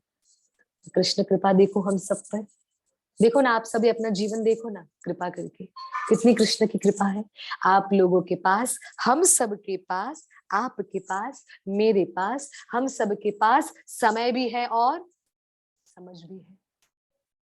समय भी है कि हमें कृष्ण के बारे में सुनना है, समझना है, जीवन बिताना है। समय भी है और समझ भी है कि हाँ, कृष्ण के लिए जो कुछ करना है कृष्ण के लिए करना है, जो कुछ करना है कृष्ण के लिए करना है, गोविंद के लिए करना है। तो मेरे प्यारे भक्तों, कहने का मेरा तात्पर्य केवल इतना है कि हम क्या करते हैं ना, ये छोटी छोटी चीजों को हमें ध्यान रखते हुए हमारे जीवन को आगे बढ़ाना है। छोटी छोटी चीजों को ध्यान रखते हुए आगे बढ़ाना है जी। तो मैंने क्या बताया यहाँ पे, गोपी गीत का मैंने श्लोक नंबर 4 पे मैं आ जाती हूँ, जल्दी जल्दी हम सुनने का प्रयास करेंगे। जय श्री राधे। गोपी गीत का श्लोक नंबर 4 पे आ जाते हैं। उसमें मैं बता रही हूँ, ये जो जो मैं पढ़ रही हूँ ना आज, जो जो मैं आपके सामने पढ़ रही हूँ, वो सब के सब मैं ग्रुप में भी भेजूंगी, वॉइस रिकॉर्डिंग में भी भेजूंगी, फोटो में भी भेजूंगी, ताकि आप उसको देखें भी, मीनिंग भी देखें, आप उसको सुने। और मैंने लिंक ऑलरेडी भेज दी है, गोपी गीत की लिंक मैंने ऑलरेडी भेज दी है। हमें कैसे गाना चाहिए, हमें कैसे श्रवण करना चाहिए, किस भाव से सुनना चाहिए। पता है, जब गोपी गीत के भाव को सुने ना, गोपी गीत को जब हम सुने ना, तो इतने भाव से सुनिए, इतने प्रेम से सुनिए कि मानो गोपी और कोई नहीं, वो गोपी हम ही है। हम ही कृष्ण को पुकार रहे हैं, हम ही कृष्ण को बुला रहे हैं, हम ही कृष्ण को प्रेम भरे प्रेमाश्रुओं से ठाकुर जी को पुकार रहे हैं, हे कृष्ण मेरे कृष्ण मेरे कृष्ण मेरे कृष्ण। हाँ जी, गोपी गीत के श्लोक नंबर 4 पे आ जाते हैं। गोपियां क्या कहती हैं, कृष्ण से कह रही हैं और राधा रानी के सामने कह रही हैं। क्या कहती हैं, कृपा करके ध्यान से सुनिएगा। गोपियां गोपी गीत के चौथे श्लोक में कहती हैं, सुनिएगा। न खलु गोपिका नंदनो भवान, नखिल देहिनाम अंतरात् मृधु, विखान सार्थितो विश्वगुप्तये, सखा उदेवान सांत्वतान कुले। क्या कहती है, श्लोक नंबर 4 गा के बताया, मीनिंग पे आ जाते हैं। कृष्ण को कह रही हैं गोपियां, तुम केवल यशोदा नंदन ही नहीं, नखलु गोपिका नंदनो भवा। ठाकुर जी, प्यारे कृष्ण क्या कहती हैं, सुनिएगा।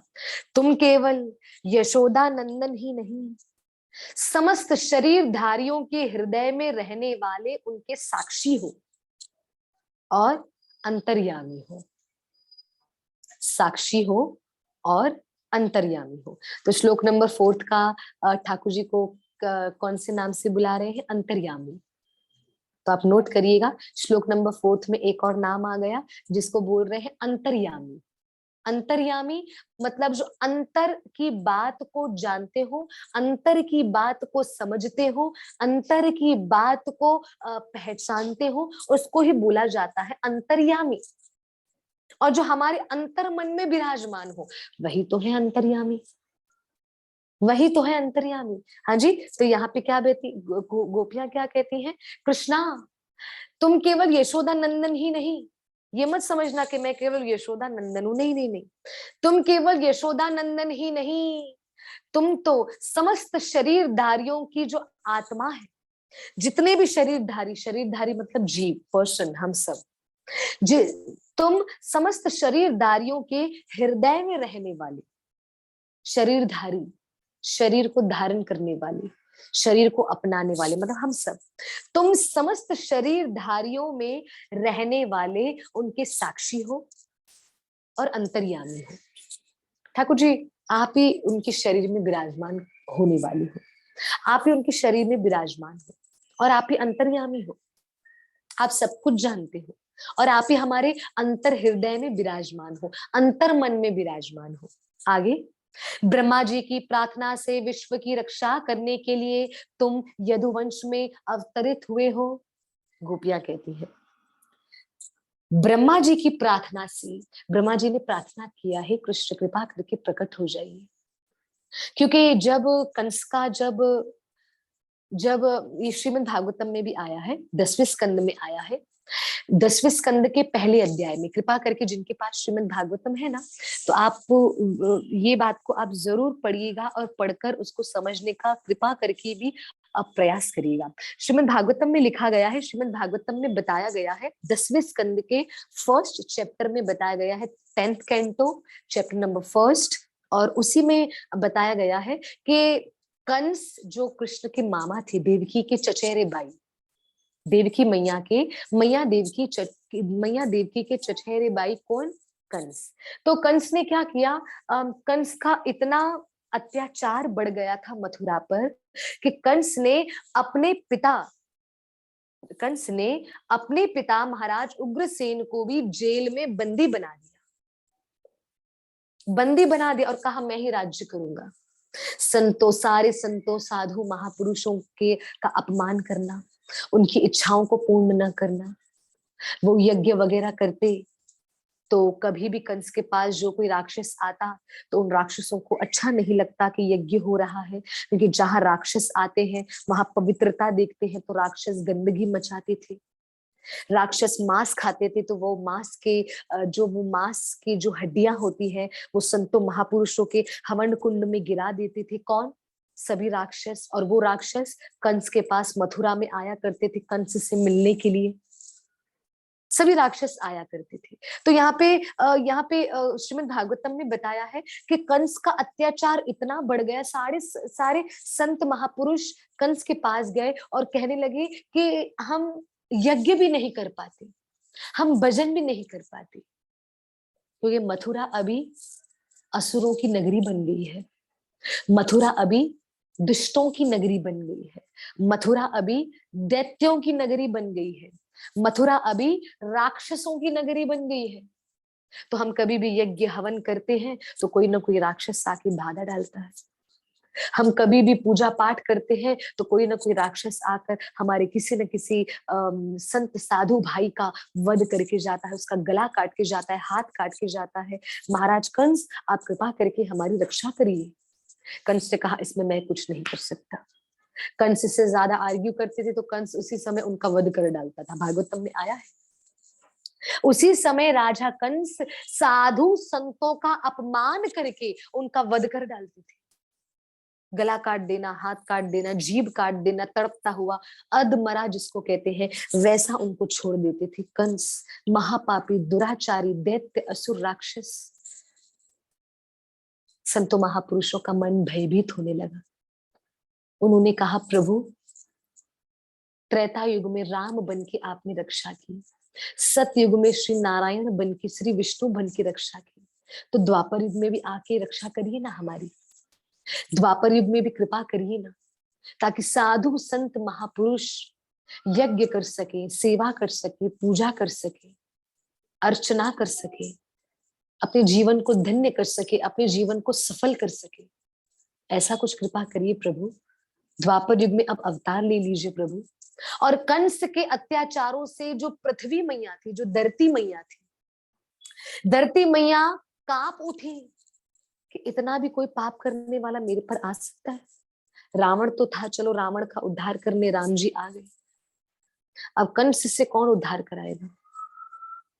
कंस से कौन उद्धार कराएगा?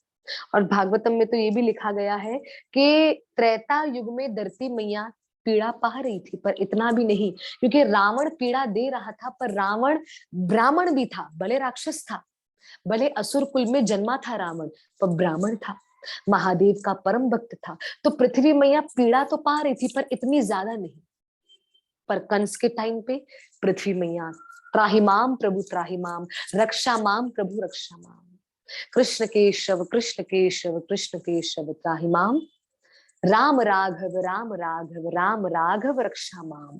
प्रभु हमारी रक्षा करिए, कृष्ण मेरी रक्षा करिए। तो पृथ्वी मैया उस समय ब्रह्मा जी के पास गई। अब ब्रह्मा जी के पास भी कैसे गई है? गौ माता का रूप लेकर। पृथ्वी माँ गौ माता का रूप लेकर ब्रह्मा जी के पास गई, ब्रह्मा जी को सारी बातें सुनाई कि किस प्रकार कंस अपने राक्षसों को बुलाता है, वो सारे के सारे राक्षस राक्षस मथुरा के ब्राह्मणों को तंग करते हैं, परेशान करते हैं, उनका वध कर डालते हैं। कंस के सामने जाओ शिकायत करो तो कंस भी वध कर डालता है। प्रभु ब्रह्मा जी आप कृपा करके कोई उपाय बताइए। ब्रह्मा जी ने कहा, हे पृथ्वी मैया आप बहुत अच्छे स्वरूप लेकर आए हो, आप गौ माता का स्वरूप लेकर आए हो ना, चलो यही स्वरूप से श्री हरि के पास चलते हैं। और श्री हरि की तो अति प्यारी है गौ मैया, तो आपकी इच्छा बहुत जल्दी पूरी हो जाएगी, क्योंकि कृष्ण गौ को देखकर बहुत खुश हो जाती है, क्योंकि कृष्ण गोपाल है ना, गौ को देखकर गोपाल बहुत प्रसन्न हो जाते हैं। गौपाल, गोपाल मतलब गौ का पालन करने वाली, गौ की रक्षा करने वाली। तो यहाँ पर बताते हैं कि पृथ्वी माता को ब्रह्मा जी श्री हरि के पास लेके जाते हैं, भागवतम में आया है। श्री हरि उस समय क्षीर सागर में, श्री विष्णु क्षीर सागर में विश्राम कर रहे होते हैं, और लक्ष्मी मैया उनके चरणों को दबा रही होती है।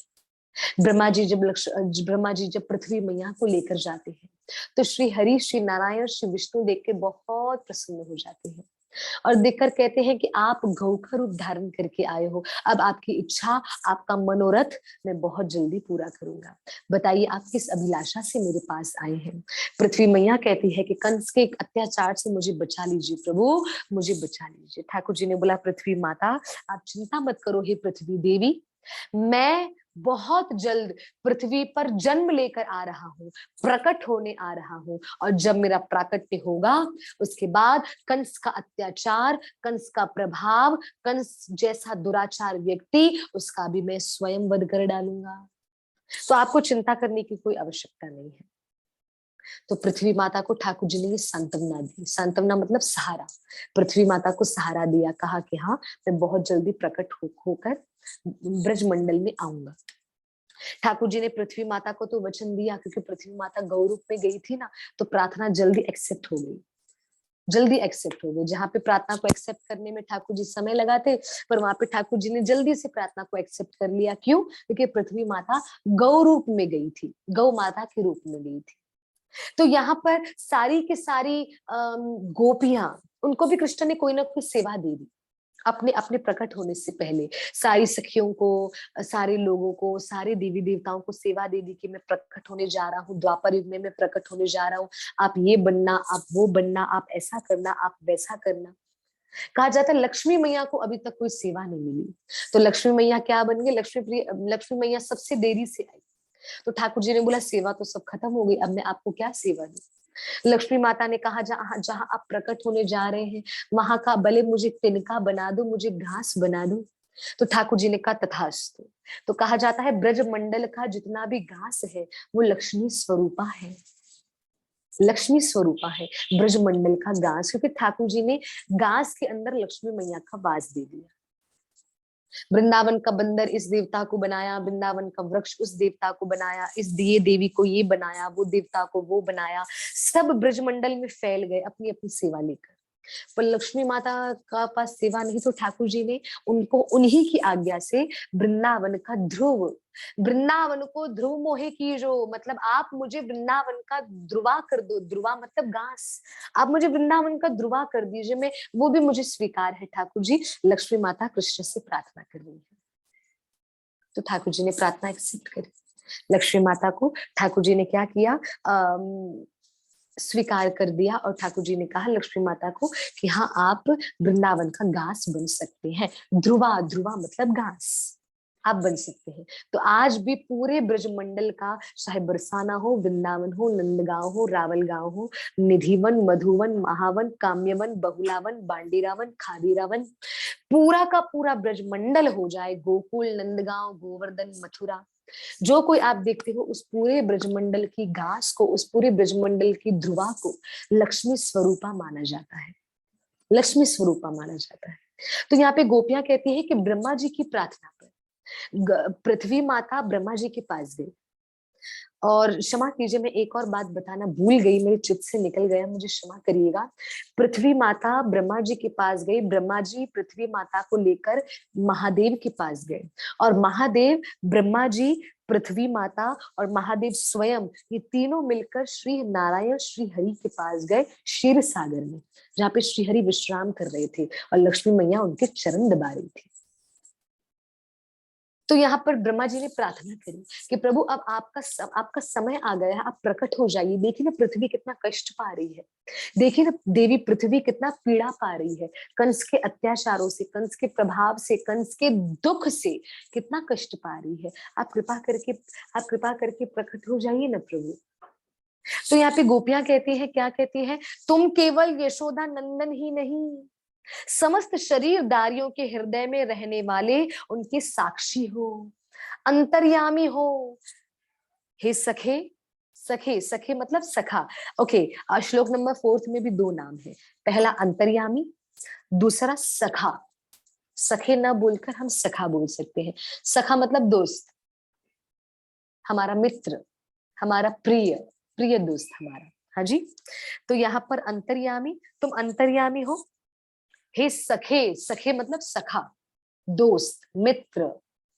हे सखे, ब्रह्मा जी की प्रार्थना से विश्व की रक्षा करने के लिए तुम यदुवंश में अवतरण हुए हो। आप यदुवंश में आए हो। ठाकुर जी का वंश कौन सा है? यदुवंश। राम जी का वंश सूर्यवंश, कृष्ण का वंश यदुवंश। कृष्ण, आप यदुवंश में अवतरित हुए हो। ब्रह्मा जी ने आपको पुकारा ना, इसलिए आप ब्रह्मा जी की प्रार्थना पर आप यदुवंश में आ गए हो। यदुवंश में आकर आप सारे विश्व की रक्षा करने आए हो प्रभु। भगवद गीता में कृष्ण कहते हैं ना, दुष्टों का नाश करने, धर्म की पुनः स्थापना करने के लिए मैं हर युग में अवतरित होता हूँ, बारंबार अवतरित होता हूँ, दुष्टों का नाश करने, धर्म की स्थापना करने। ठाकुर जी तो आते रहते हैं ना, तो धर्म की स्थापना करनी है, तभी तो विश्व की रक्षा हो सकेगी प्यारे भक्तों। तो आज हमने गोपी गीत में कितना सुना? श्लोक नंबर 2, श्लोक नंबर 3 और श्लोक नंबर 4। ये 3 श्लोक आज हमने सुने और समझने का प्रयास किया। सारी गोपियां कृष्ण को इन 4 श्लोकों में कितने सुंदर भाव से पुकार रही हैं। कृपा करके नोट करेंगे, श्लोक नंबर 1 में सारी गोपियों ने कृष्ण को क्या नाम से पुकारा है? पहला नाम प्यारे, दूसरा नाम प्रियतम। श्लोक नंबर 2 में गोपियों ने कृष्ण को कहा है स्वामी, तीसरा स्वामी, चौथा प्राणेश्वर। प्राणेश्वर मतलब प्राण के भी ईश्वर, जो प्राण के भी बड़े हैं। हाँ जी, प्राणेश्वर। श्लोक नंबर 2। श्लोक नंबर 3 में पुरुष शिरोमणि, क्या बताया है यहाँ पर? पुरुष शिरोमणि मतलब सभी पुरुषों में बड़े, शिरोमणि मतलब बड़े, और पुरुष मतलब व्यक्ति, एक लड़का। सभी पुरुषों में, सभी व्यक्तियों में आप बड़े हैं प्रभु, आप शिरोमणि हैं। भक्त शिरोमणि, संत शिरोमणि, साधु शिरोमणि, उसी तरह पुरुष शिरोमणि, आप सबसे बड़े हैं। श्लोक नंबर 3 में पुरुष शिरोमणि। श्लोक नंबर 4 में अंतर्यामी और सखा। रिपीट कर दूं, अंतर्यामी और सखा।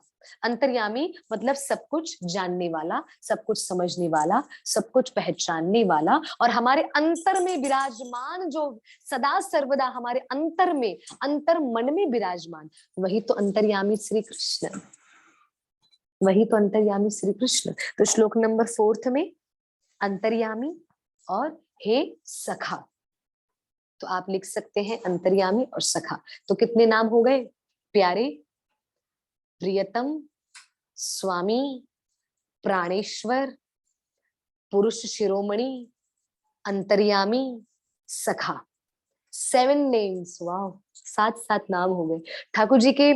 7 नाम मात्र 4 श्लोक में, बताइए। ये होता है गोपी भाव।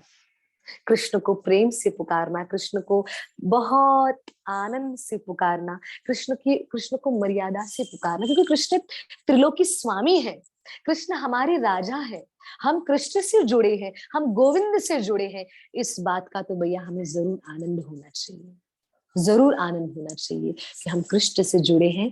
हम तुम्हारे थे प्रभु जी, हम तुम्हारे हैं, हम तुम्हारे ही रहेंगे। ओ मेरे प्रियतम, तुम हमारे थे प्रभु जी, तुम हमारे हो, तुम हमारे ही रहोगे।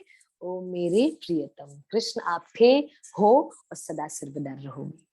तो आज की कथा को हम यही विराम करना चाहेंगे। कल हम पुनः मिलकर आगे के श्लोकों को और हम पढ़कर समझने का प्रयास करेंगे। प्यारे भक्तों, गोपी गीत का जैसे जैसे भाव बढ़ेगा ना, वैसे वैसे श्लोक नंबर 5, 6, 7 ऐसे करते करते आपको आपको और आपका प्रेम बढ़ता जाएगा, क्योंकि जैसे जैसे श्लोक बढ़ेगा ना, तो उन श्लोकों में और गहराई है, और रस है, और मिठास है, और रोना आ जाएगा। और मैं एक बात बताऊं, पूरे गोपी गीत में 19 श्लोक है। कितने? 19। 19 श्लोक है, 19 श्लोक है, और उन 19 श्लोकों में से एक श्लोक राधा रानी ने भी गाया है। अब वो कौन सा है? कृपा करके आप कथा से जुड़े रहें ताकि आपको पता चलेगा। और ये जो महीना चल रहा है, ये जनवरी का महीना है, बड़ा पवित्र, बड़ा शुभ है। क्यों? क्योंकि इसी महीने में सारी गोपियां, सारी सखियां मिलकर श्री प्रिया प्रियतम का पुष्प अभिषेक करती है।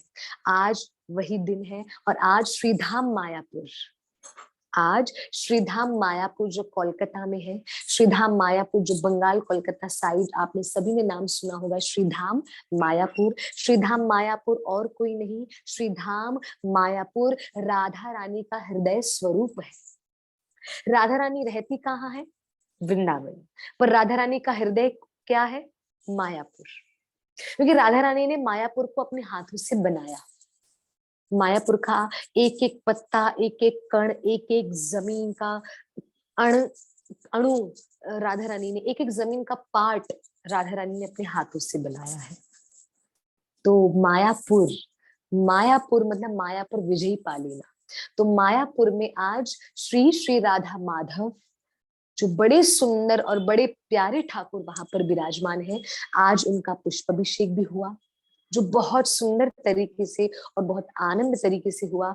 आज ठाकुर जी ने पूरे की पूरे सुंदर पुष्पों का श्रृंगार धारण किया हुआ है। श्री राधा गोकुलानंद ग्रुप में मैंने श्री राधा माधव के दर्शन भी भेजे थे, मुझे भी किसी प्रेमी भक्त ने भेजे, तो वही मैंने फॉरवर्ड करके ग्रुप में भेजा। तो कहने का तात्पर्य है कि ये समय जो चल रहा है ना, इस पूरे के पूरे महीने में सारी सखियां मिलकर श्री प्रिया प्रियतम का, श्री लाडली लाल का, श्री किशोर किशोरी जी का, हमारे प्यारे प्रभु का, श्री प्यारे श्याम सुंदर बाके बिहारी राधा रानी का पुष्प अभिषेक करती है, पुष्पों की वर्षा करती है नित्य प्रतिदिन इस महीने में। तो ये महीना कितना सुंदर और कितना आनंदमयी है। हम भी राधा गोकुलानंदन का अवश्य करेंगे उनके प्राकट्य पर। ज्यादा भव्य नहीं, पर जितना गोकुलानंदन करवाना चाहे उसके अनुसार, उतनी क्षमता अनुसार, उतनी शक्ति अनुसार हम करने का प्रयास करेंगे। यहाँ पर डेट है 29 जनवरी को हम करने वाले हैं, पर 17 जनवरी जो आज का दिन है, आज के दिन पे पुष्प अभिषेक वास्तविक में होता है।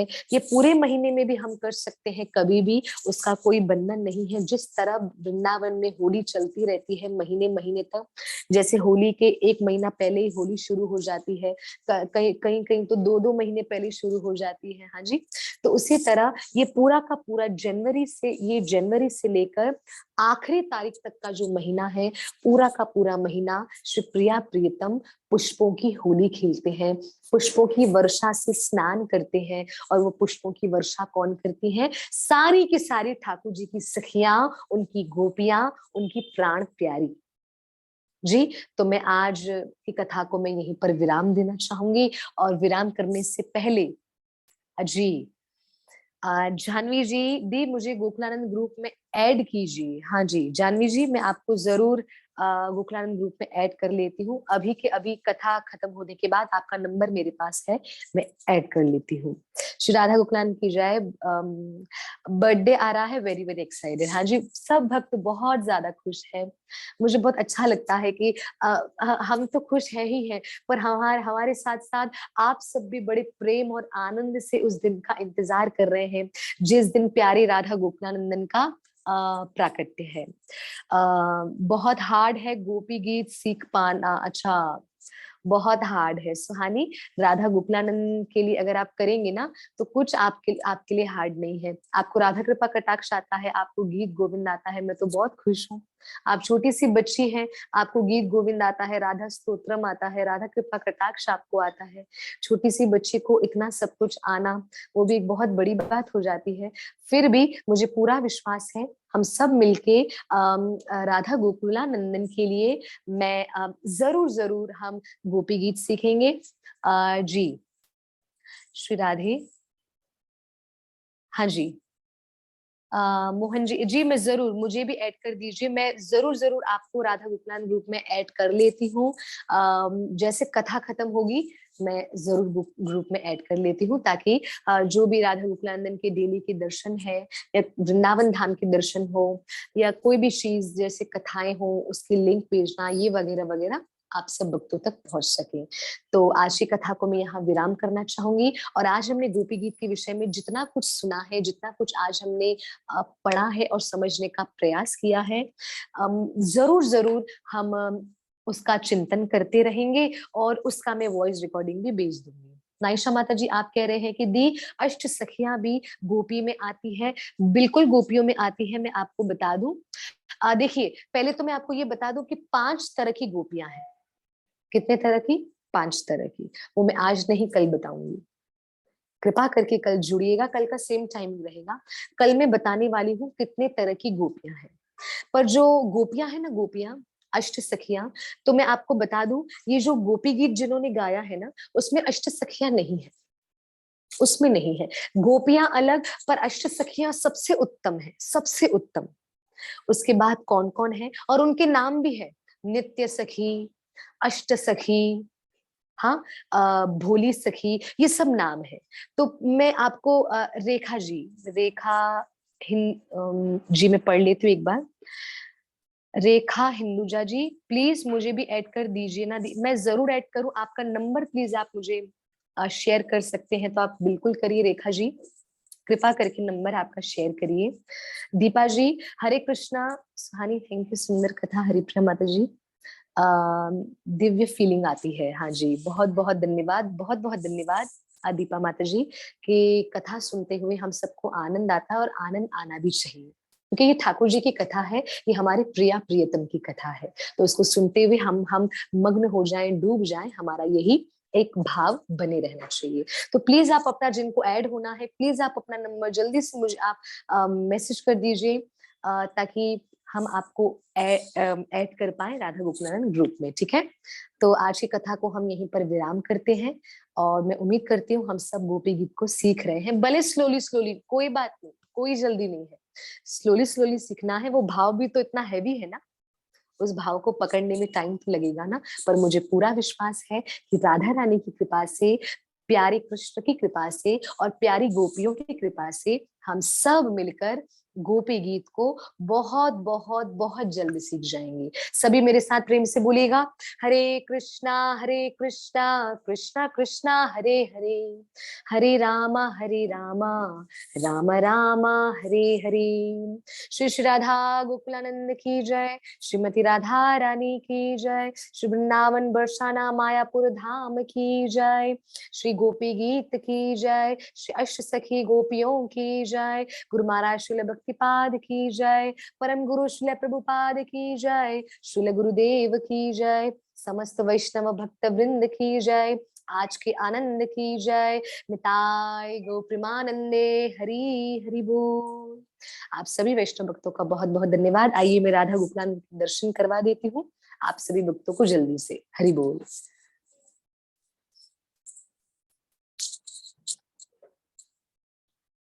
हरे कृष्णा कृष्ण कृष्णा हरे हरे, हरे राम राम राम हरे हरे। सभी भाव में राधा रानी के चरण दर्शन करेंगे। जय श्री राधे।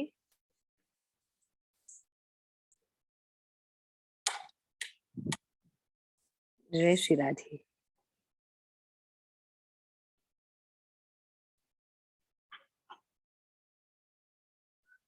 जय हो प्यारी श्रीमती राधा रानी की जय हो।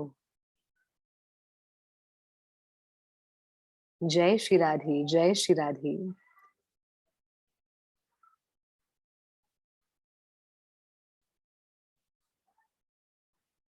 श्री राधा गोकुलानंद की जय हो।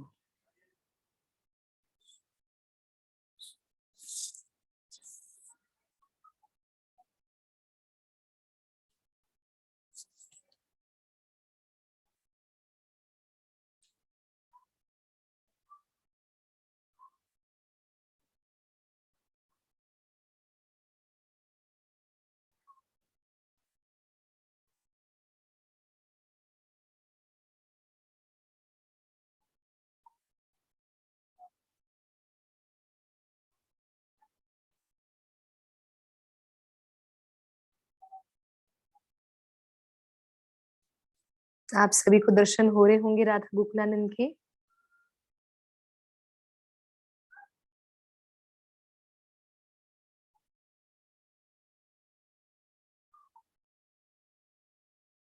जय जय जय श्री राधे।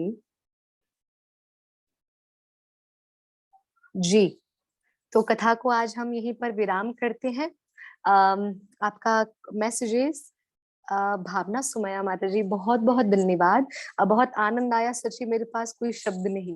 माता जी मैं तो आपके भाव के लिए तो मैं, मुझे तो पता है आपका भाव बड़ा सुंदर और बड़ा आनंदमयी है प्यारी राधा रानी को लेके। वैसे तो आप सखी हैं हमारी। हाँ जी।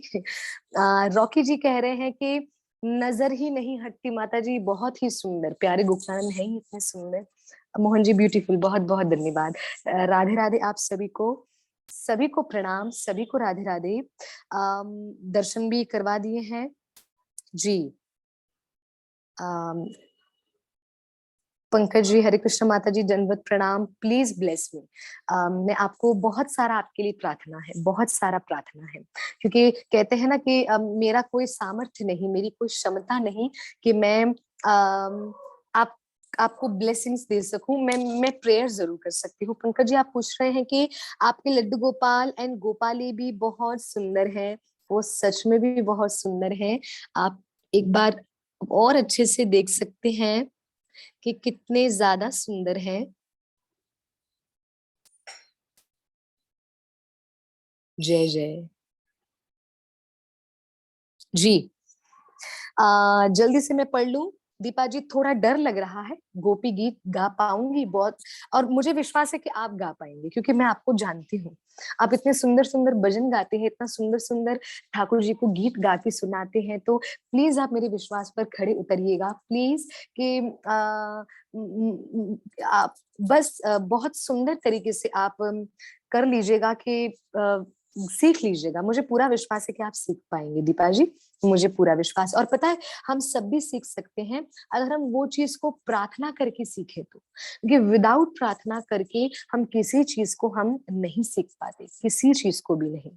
तो प्लीज प्लीज आपसे सभी से मैं रिक्वेस्ट करना चाहूंगी कि जो कोई भी सुन रहे हैं इस कथा को, जो कोई भी गोपी गीत सीखना चाहते हैं, गोपी गीत गाना चाहते हैं, प्लीज राधा रानी से प्रार्थना करिए, प्लीज राधा रानी से प्रार्थना करिए। और राधा रानी से प्रार्थना करते हुए मेरा विश्वास है आप गोपी गीत सीख जाएंगे। आप सभी सीख सकते हैं और सभी में ऐसी क्षमता है गोपियों की और राधा रानी की कृपा से। यस रुक्मिनी परम का एक्सपीरियंस है। हाँ जी, राधा रानी ब्लेस सभी पर, राधा रानी बहुत बहुत कृपा करें। जी धन्यवाद, आप सभी का धन्यवाद। Geeta ma'am please stop recording. I am no longer host. अच्छा, आप होस्ट नहीं हैं गीता मैम, ठीक है। वंदिता माता जी आप भी हैं तो प्लीज आप एक बार देख लीजिएगा। माता जी आप प्लीज आप देख सकते हैं। वंदिता माता जी आपका धन्यवाद और सभी डिवोटीज का धन्यवाद। मैं कथा को आज यहीं पर विराम करती हूँ। हम कल पुनः मिलेंगे और पुनः मिलकर श्लोक नंबर 5 से हम स्टार्ट करेंगे। और भाव बढ़ता जाएगा, मैं आपको सच बता रही हूँ। जैसे जैसे हम गोपी गीत में बढ़ते जाएंगे ना, प्रेम, भाव, आनंद, जोश, सब कुछ बढ़ता रहेगा। तो प्लीज आप कल जरूर ज्वाइन हो जाइएगा। राधा गोपनान की कृपा से हम सब गोपी गीत बहुत जल्दी सीख जाएंगे, और उनकी कृपा तो हम सब पर है ही। आप सभी का धन्यवाद। हरे कृष्णा, जय श्री राधे, हरि बोल।